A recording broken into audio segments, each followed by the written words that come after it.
So, welcome, folks, to another podcast on building a high performance team. I'm delighted to welcome Debbie Power today. Debbie is the Director for Strategic Ecosystem with Johnson Controls. Hey, Debbie, how you doing? Hi, Adara. All good, thank you. Great to have you here, Debbie. Debbie, before we kick off, can Thank you. you tell us a little bit about what your role in what does the Director of Strategic Ecosystem do? Sure. Well, firstly, I guess it's a very, very new role. I'm only in the company 6 weeks. I could give you the job spec, word for word, but I can probably try my best to give you an understanding of it. So the ecosystem director role is around creating a partnership framework for strategic organizations that Johnson Controls want to work with across the EMEA region. And the aim and objective around that is really to give us speed and scale in the market with the whole new digital portfolio that JCI have launched over the past number of months. All right, excellent, excellent, very cool. Right at the edge of technology as well. Cool Yeah. stuff. And Debbie, can you tell us a little bit about yourself, kind of professionally, and maybe a little bit about yourself personally too, so we can know who Debbie is behind that Director of Yeah. Strategic Ecosystem. Yeah, sure.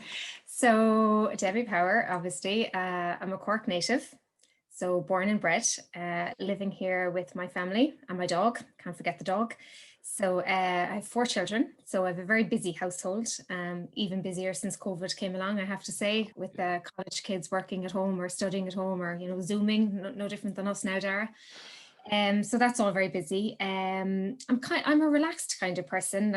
I'm kind of chilled out. I kind of go with the flow a little bit. I think that probably comes with age and children. They give you a bit of a grounding along the way, Absolutely. and life perspective in general. So I'm kind of a chilled out person. Well, I think I am anyway. I'm hoping other people will concur. What do I like doing? Look, I love being on the water if at all possible. I love getting out there. Obviously in Ireland, that's a little bit more summer focused than winter. I'm definitely not a hardcore winter water baby by any means. And I like fresh air. I like being in the outdoors. I like gardening. I like walking. I like a little bit of light jogging here and there. Nothing majorly competitive or stressful, but yeah, just like being out and about. That's a little bit about Excellent. personally. Professionally, I suppose I'm working in technology for, I hate to say, over 20 years. But I didn't start my career there. I actually started in the leisure industry, so very, very different.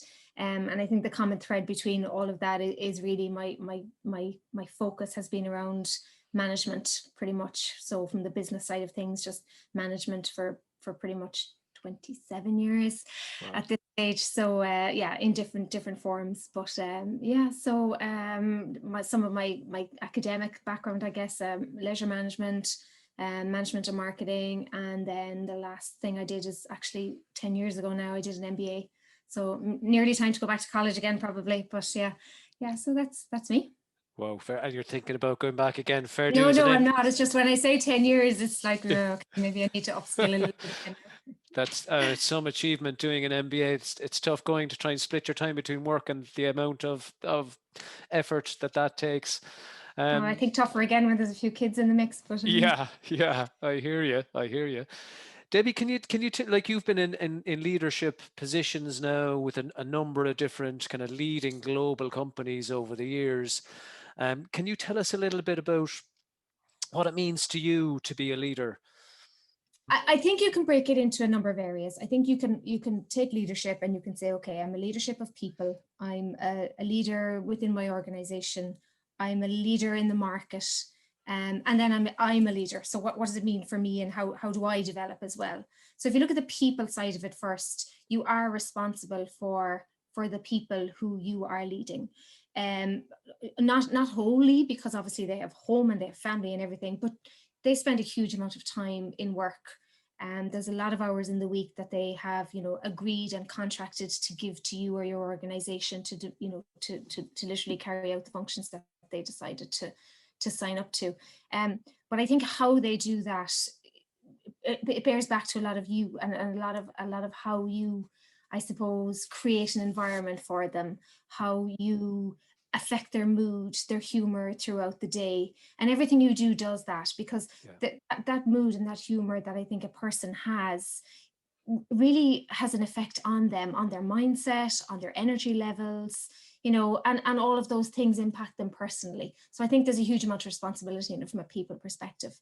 I think from an organizational perspective, when I sign up to be a leader in an organization, I am contracting then to carry out what the organization has asked me to do, and to do that in the best way that I can. So there's responsibility in that as well, because, am I going to deliver on the organization KPIs? Am I going to bring to the market what the organization has asked me to do? So you again, there's a whole amount of responsibility with that.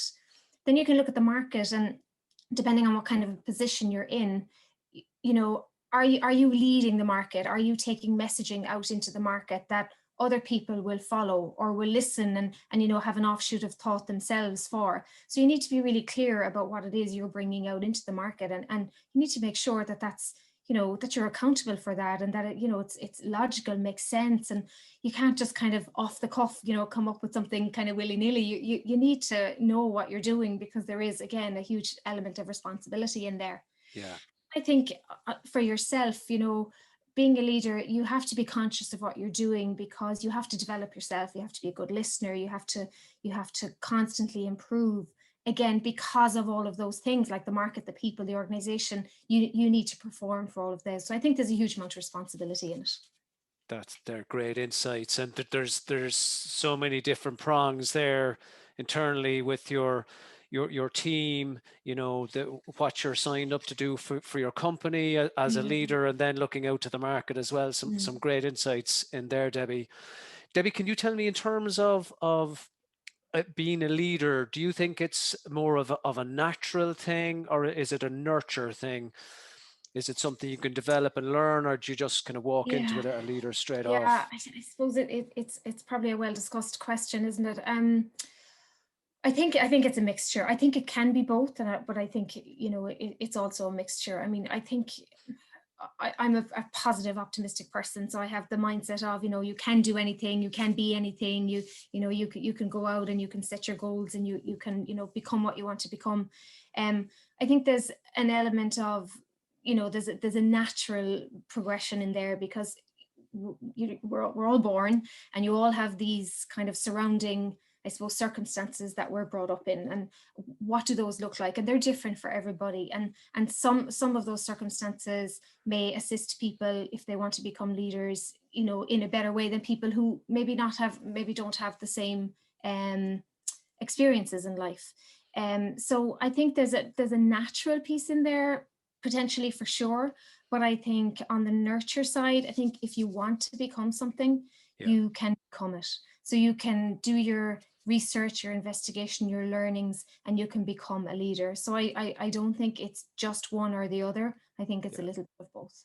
Yeah, and it's interesting. You mentioned the MBA there a couple of moments ago, and I'm guessing that was kind of part of your own kind of, I want to develop more, I want to learn more, I want to. And I suppose that's why I kind of ingested at the beginning, say it's kind of time to go back to college again. I do think you get a huge amount from kind of structured programs, and it's probably not in the actual the tacit knowledge that you're getting. It's probably from the experiences you're sharing with the peers, their life experiences, how they bring those experiences to what they're dealing with in a working environment, and then you learn from that.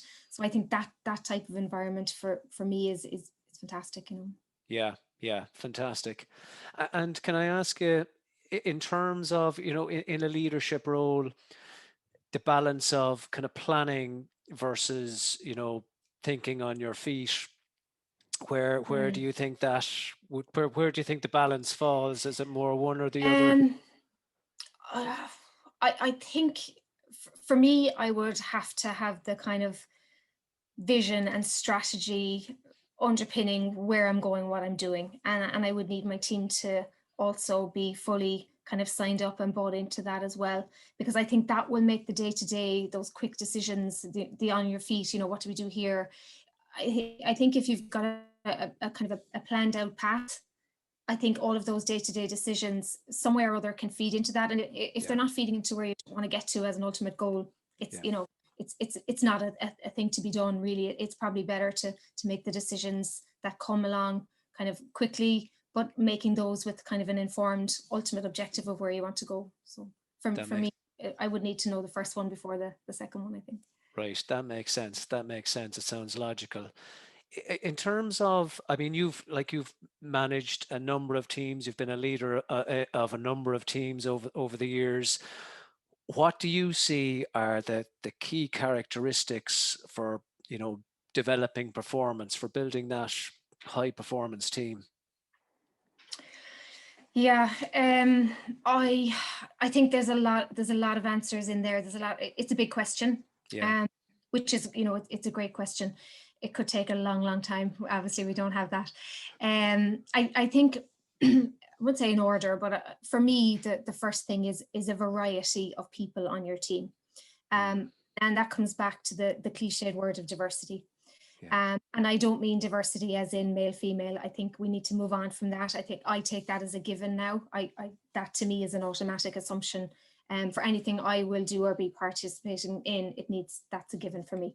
Right. So I think it's probably more, excuse me, around different approaches, different styles, different perspectives.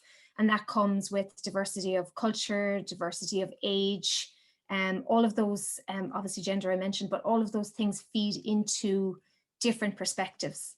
And I think if you look at what we're trying to do in any team, you have a customer of some description. It could be an internal, external customer, stakeholders, whatever. All of those people are also coming, the people you're trying to, meet their needs of, they all come with different perspectives.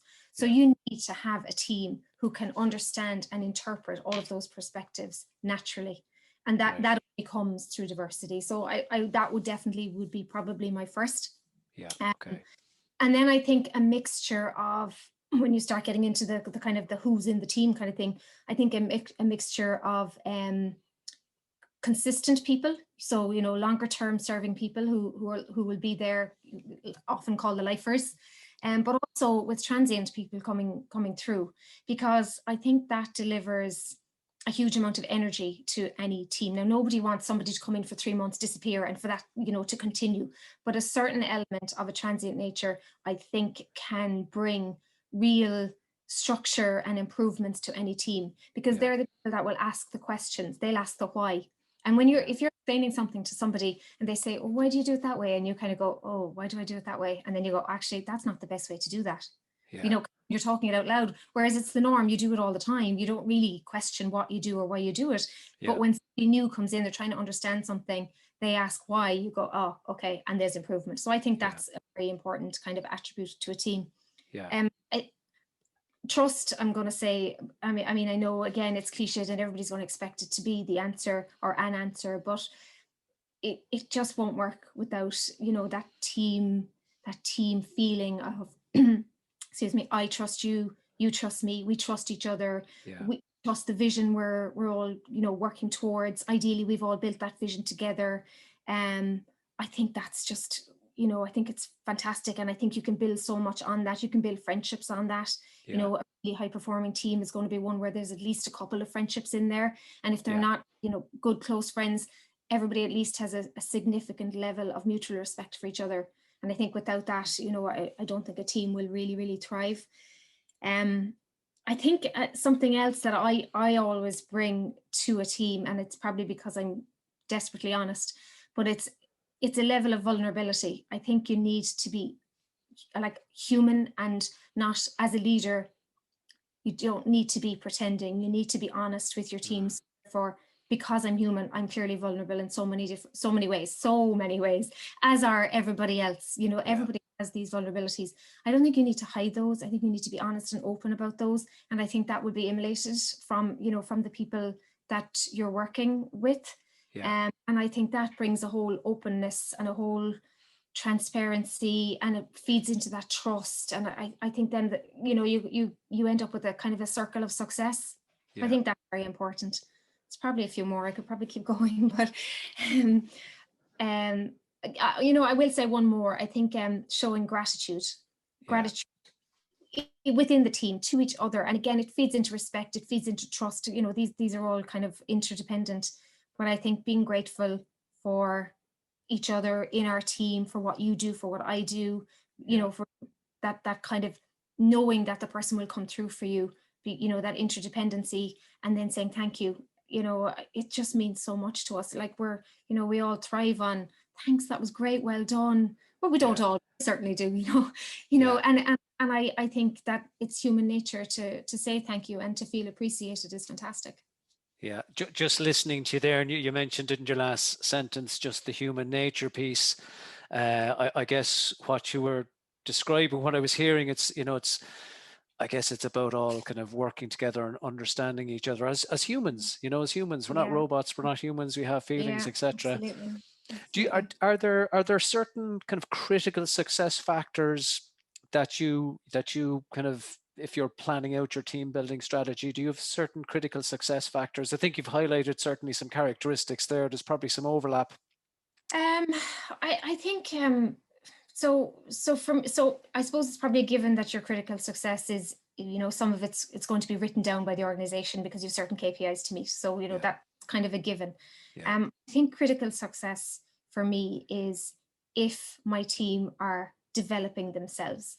If they start at the beginning of a year or a fiscal or a whatever time frame, and they have identified certain areas that they want to develop, and by the end of that time frame, whatever that may be, that they have seen movement in those developmental milestones.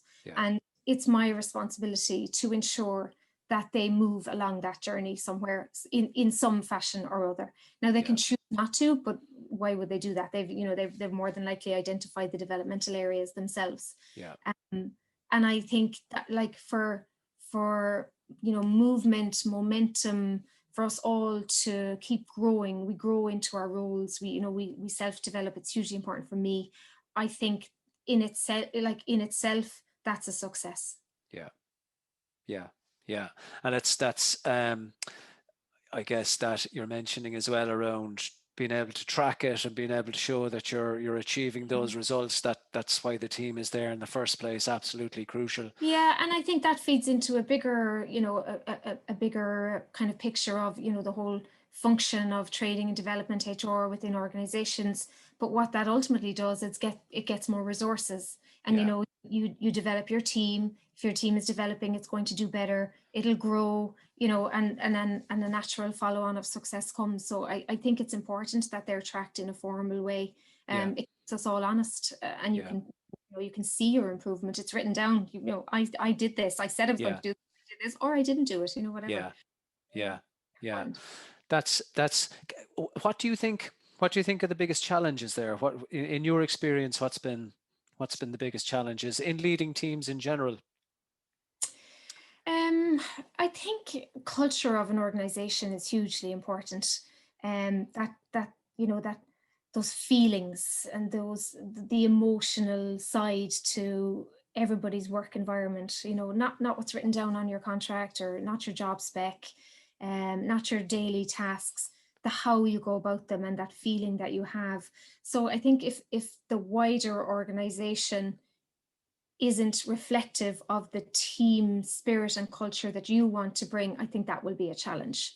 And there's not always a fit, right? That happens too. I mean, sometimes there isn't a fit and you have to make a decision to move on, or well, you'll obviously try and change things first, but if that doesn't work, you will have to make a decision to move on. But I think a cultural fit is a huge challenge, and that needs to be right. And actually, if any, you know, people are listening that are interested in moving roles, really do a deep dive into the organization you're going to move to from a cultural perspective. You know, ask people who work there, read on social media about experiences that people have, not just what it says on the paper. I think cultural fit is absolutely so important. Yeah, I think that's fantastic advice. It's much more than the role itself. It's about so much bigger. The kind of the purpose of the organization, where they want to go, what they want to do. Is that in line with your own beliefs? Absolutely. Does it match your values? Absolutely. And Debbie, do you think we're firmly in the era of remote working now? I think it's been coming for such a long time, but recent events have accelerated it somewhat. Well, accelerated more than somewhat, I think.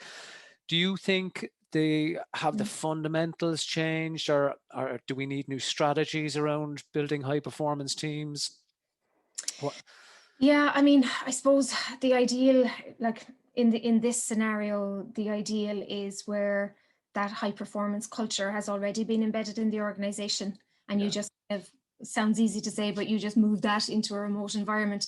The reality is that that won't be the case for, you know, a huge amount of organizations out there. But I do think it does come back to that whole culture piece first. I mean, you could talk, when we talk about remote working, people often, I wouldn't say always, people often talk about, you know, enabling it from a physical perspective. You know, how do we get the PCs out there? What about the broadband connections? You know, what about people's desks, printers, you know, all of that stuff, which, you know, can't be underestimated. It is a difficult task for organizations to enable their remote working from an IT perspective. Absolutely. But it's achievable. I think, you know, once that is all set up, you know, how do you then perform? You know, what needs to change in that? And it comes back to some of the things we've talked about already, like the trust element, for example. You know, is your team already on a trusting kind of platform? And if they are, it will be easier to continue on the journey of working at home.